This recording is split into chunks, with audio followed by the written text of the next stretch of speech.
Akhirnya terjadi juga. Gedung Putih secara resmi mengonfirmasi bahwa Presiden Amerika Donald Trump siap sepenuhnya mendukung sanksi yang sangat keras terhadap Rusia. Rancangan undang-undang yang sama yang dianggap mendiang Lindsey Graham sebagai karya hidupnya. Setelah 2 tahun perjuangan, setelah kematian penulisnya, dokumen tersebut akhirnya mendapat lampu hijau dari Presiden AS Serikat. Bahkan hari ini, 13 Juli, undang-undang itu bahkan diperketat di Senat dengan menambahkan beberapa poin menarik. Namun di sini ada kenyataan yang tidak nyaman bagi Donald Trump sendiri yang layak dibicarakan secara terpisah dan jujur. Sementara Washington membutuhkan 2 tahun untuk menyetujui dokumen tersebut, Ukraina sudah memberlakukan sanksinya sendiri. Itu disebut sanksi lewat serangan jarak jauh. Dan sanksi-sanksi itu berbeda dengan sanksi Amerika sudah berjalan sekarang juga dan berhasil. Hari ini diketahui bahwa pengolahan minyak Rusia anjlok ke tingkat tahun 2005. Dan Vladimir Putin sendiri untuk pertama kalinya secara terbuka mengakui, kutip, "Ya, orang Ukraina memang menimbulkan masalah tertentu bagi kami dengan produk minyak." Dalam edisi ini, apa sebenarnya yang didukung oleh Donald Trump dan kapan hal itu akan mulai berlaku? Mengapa drone Ukraina ternyata lebih efektif daripada sanksi Amerika? Pertanyaan utama, apakah Donald Trump pada akhirnya akan menandatangani sanksi ini, atau ini hanya upaya lain untuk menakut-nakuti Vladimir Putin? Nama saya Alexei Peci, mari kita bahas topik ini bersama-sama. Tapi sebelum kita mulai, saya minta Anda untuk berlangganan saluran ini, kita sedang menuju angka 300.000 pelanggan. Saya akan sangat berterima kasih jika Anda sendiri berlangganan. Berlanggananlah ke. Jadi, saya merekam episode ini sudah larut malam, tanggal 13 Juli. Sementara, sayangnya, orang-orang Rusia saat ini masih terus melakukan serangan roket ke ibu kota Ukraina. Tapi beritanya benar-benar panas. Dan ini bisa menjadi fatal bagi orang-orang Rusia. Juru bicara Gedung Putih mengatakan kepada CNN bahwa Donald Trump setelah berbicara dengan Lindsey Graham sebelum kematiannya, akhirnya siap mendukung rancangan undang-undang tentang sanksi keras terhadap Rusia. Ini adalah kritik, sangat kritis. Keputusan Presiden Amerika Serikat dapat secara drastis mempercepat proses rancangan ini di Kongres. Saya ingatkan kembali mekanismenya. Rancangan Undang-Undang Lindsey Graham membuka jalan bagi Donald Trump untuk memberlakukan tarif tinggi pada impor dari semua negara yang masih membeli minyak, uranium, dan gas alam Rusia. Yang dimaksud adalah 5 negara perantara yang membeli minyak Rusia dengan harga murah untuk kemudian menjualnya kembali, atau produk minyak yang dihasilkan dari minyak Rusia. Dan sekarang, sudah ada 85 senator yang menjadi rekan penulis rancangan undang-undang ini. Dan jumlah itu sudah cukup bahkan untuk mengatasi veto presiden jika Trump tiba-tiba berubah pikiran. Tapi sumber dari Gedung Putih itu tentu saja satu hal tersendiri. Mereka meyakinkan bahwa Trump akhirnya mendukung sanksi neraka itu. Tapi tetap saja, sumber dari Gedung Putih itu berbicara secara anonim. Namun hari ini, bahkan pemimpin Partai Republik, pemimpin mayoritas Partai Republik John Thune mengonfirmasi secara terbuka.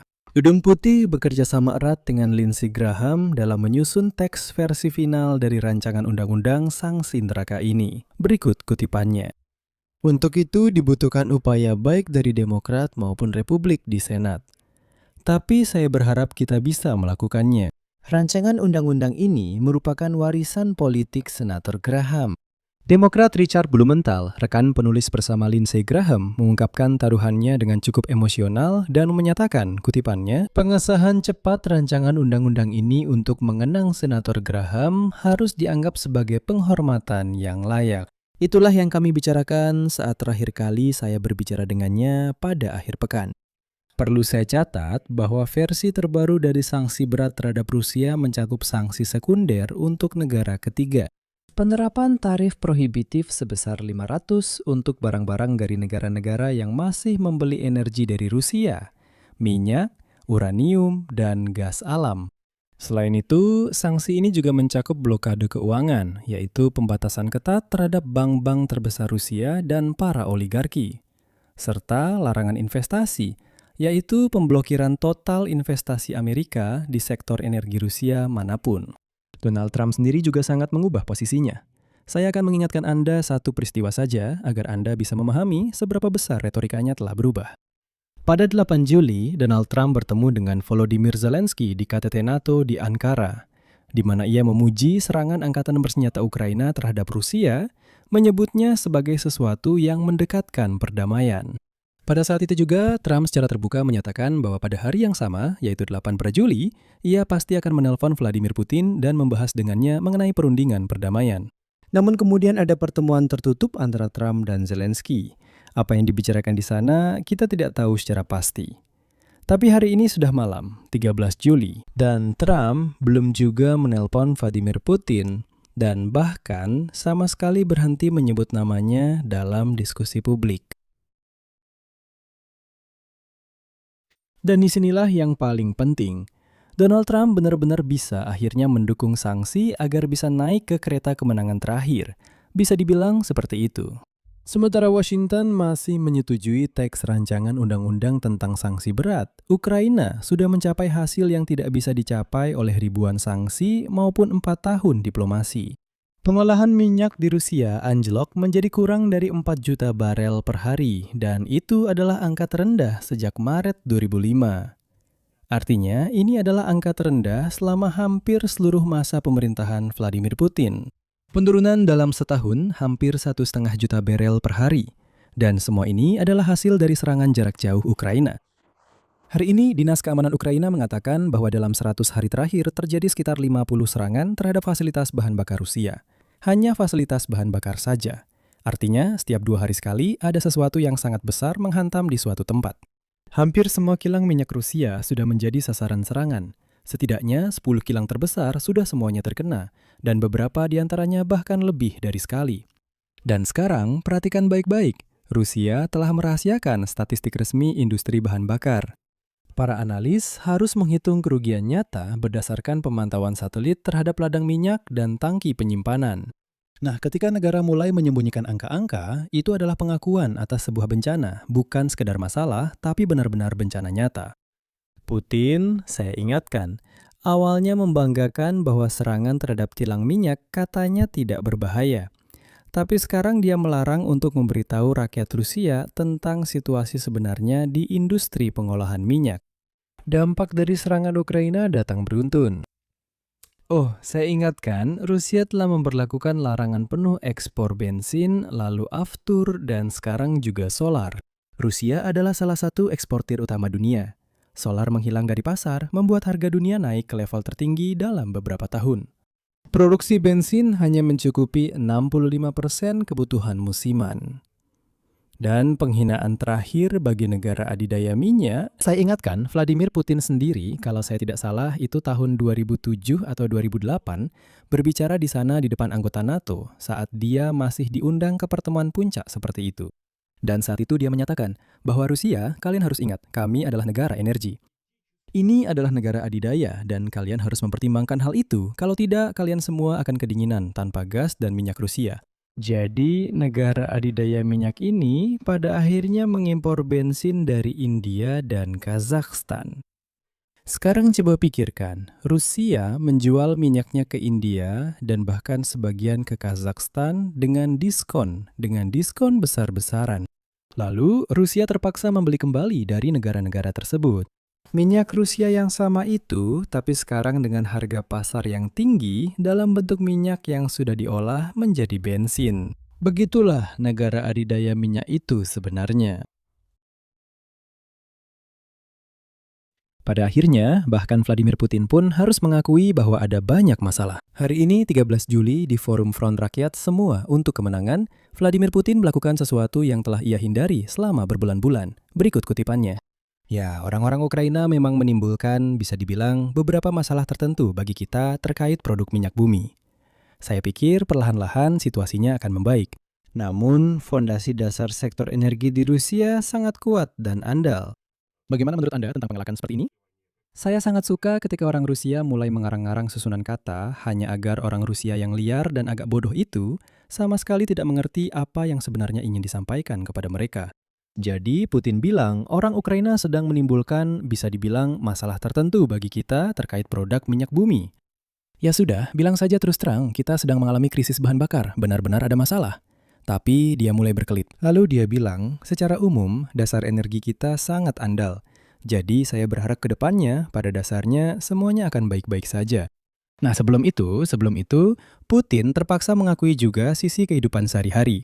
Dan akhirnya dia mengatakan, kutipan, Masalah bagi para pengendara dan juga untuk bisnis masih ada. Dan antrean, sayangnya, juga masih ada di SPBU. Dan jenis bensin yang dibutuhkan tidak selalu bisa ditemukan.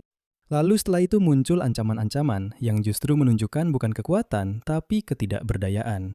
Vladimir Putin menginjakan kakinya yang pendek dengan marah dan menyatakan bahwa jika ada jawaban negatif, maka tanggapannya akan bersifat simetris dan berkali-kali lebih kuat. Saya sudah sejuta kali mengulang bahwa Rusia yang kotor tidak bisa membalas karena dia adalah agresor. Secara sederhana, Putin berkata bahwa ya, memang banyak masalah, tapi sekarang kita akan tunjukkan kepada mereka, jadi jangan khawatir. Dan kalian, rakyat Rusia, tahan saja. Kalian sudah terbiasa dengan yang penting tetangga kalian menderita. Nah, sekarang kita akan membuat mereka menderita. Tapi krisis bahan bakar ini bukan sekedar soal ekonomi. Ini sudah sampai ke garis depan, yang sebenarnya menjadi alasan utama semua ini dimulai. Menurut data dari Gerakan Perlawanan ATES, Komando Rusia di selatan Ukraina telah membatasi pengisian bahan bakar untuk kelompok tembak bergerak dan unit pertahanan udara. Dan di sini saya ingin menekankan sekali lagi, coba renungkan lingkaran setan ini. Drone-drone Ukraina menyerang kilang minyak di Rusia. Rusia secara bertahap kehabisan bahan bakar. Mereka tidak punya bahan bakar untuk mengisi kelompok pertahanan udara yang seharusnya menembak jatuh drone-drone ini yang menyerang kilang minyak. Drone-drone itu terbang dengan lebih leluasa dan menyerang semakin banyak kilang minyak lainnya. Tapi menurut saya, ini benar-benar jenius. Dan serangan-serangan itu tidak berhenti. Pada malam tanggal 13 Juli, SBU menyerang kapal patroli dan hanggar dengan peralatan di pangkalan udara Bagirovo di Crimea, di Port Kavkaz di Krai Krasnodar, dan fasilitas tangki penyimpanan depot minyak di Stavropol. Radar Nebo-U dan peluncur S-400 di dekat Kerch juga terkena serangan.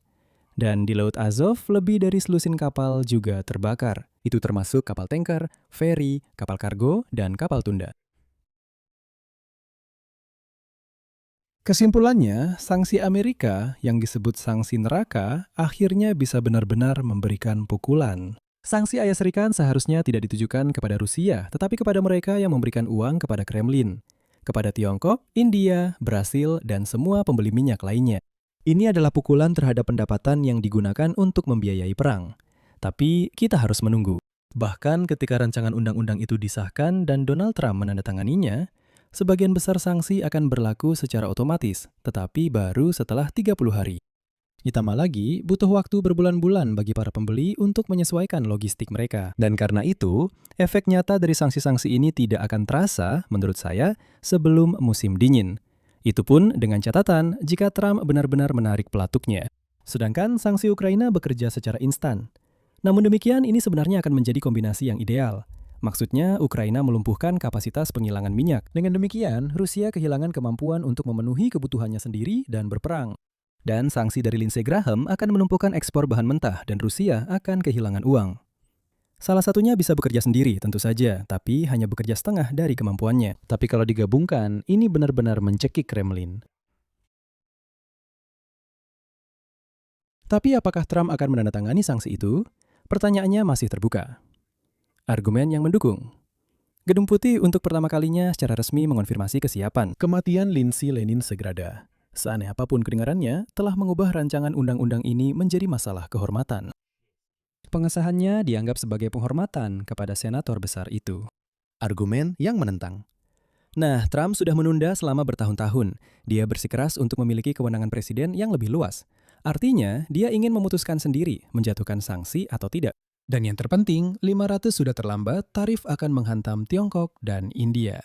Hal ini sedang mengancam inflasi di dalam Amerika Serikat menjelang pemilu bulan November. Jadi, prediksi yang jujur, rancangan undang-undang itu kemungkinan besar akan disahkan. Namun, antara mengesahkan undang-undang dan menerapkan sanksi, ada jurang yang besar. Karena justru Trump yang akan secara pribadi memutuskan akan menghantam Kremlin atau tidak. Di sini saya akan berhenti sejenak. Pendapat dan kesimpulan Anda silakan tulis di kolom komentar di bawah episode ini. Jangan lupa subscribe channel ini, tekan loncengnya, dan jangan lupa juga untuk like. Dan teman-teman, terutama yang di Kiev, jaga diri kalian, hati-hati, jangan abaikan sinyal peringatan udara, dan pastikan untuk segera turun ke tempat perlindungan. Karena selama kita belum memiliki perlindungan yang andal dari rudal balistik Rusia, Sayangnya, Putin akan berusaha semaksimal mungkin memanfaatkan alat tekan ini. Jadi di sini saya akhiri, jaga diri kalian. Sampai jumpa semuanya.